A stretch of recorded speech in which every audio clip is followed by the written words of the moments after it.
যে ঘর থেকে একজন অতিথি ভরা মন আর শান্ত হৃদয়ে বিদায় নেয়, সে ঘরের প্রতিটি কোণায় যেন রহমত নেমে আসে নিঃশব্দে। একটু হাসি, একটু যত্ন, একটু ভালোবাসা, এই ছোট ছোট বিষয় একজন মানুষকে মনে করিয়ে দেয় সে এখানে আপন। আর সেই আপন অনুভূতি নিয়ে যখন সে বিদায় নেয়, তখন তার দোয়া হয়ে যায় সেই ঘরের সবচেয়ে বড় সম্পদ।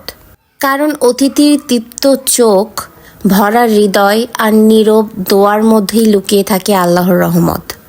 অতিথি যখন খুশি মনে বিদায় নেয়, তখন সেই ঘরের বাতাসে রয়ে যায় রহমত আর রহমতের ছোঁয়া।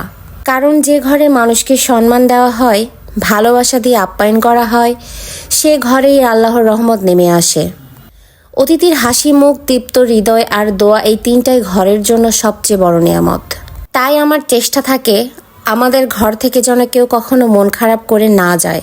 কারণ অতিথির সন্তুষ্ট বিদায় মানে ঘরের শান্তি, ভালোবাসা আর বরকতের আগমন। তারপরও আমরা যেহেতু মানুষ, সেই ক্ষেত্রে আমাদের দ্বারা ভুল হতেই পারে। এই কারণে আমার বাসায় আসার পরও কারো যদি কোনো বিষয় নিয়ে মন খারাপ হয়ে থাকে, সে কারণে আপনারা অবশ্যই ক্ষমা দৃষ্টিতে দেখবেন। তো আজকের ভিডিওটি ছিল মূলত বুধবারের। আমি বুধবারে মূলত নতুন হাটে বাজার করতে যাই। সেই বাজারের কিছু অংশ আজকে আমি আপনাদের সঙ্গে শেয়ার করছি।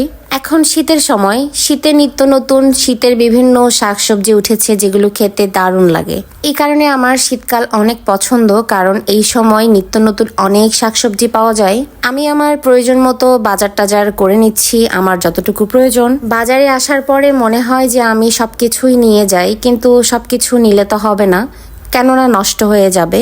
আমি খাবারের অপচয় পছন্দ করি না। তারপর বাজারে যে হারে শাকসবজির দাম বেড়েছে, মনে হয় না এইবার শীতে আর শাকসবজির দাম কম হবে। যদিও এই দামটি হাতের নাগালে, সেই জন্য কোনো সমস্যা হচ্ছে না। দেশের কৃষক যদি না বাঁচে তাহলে আমরা খাবো কি?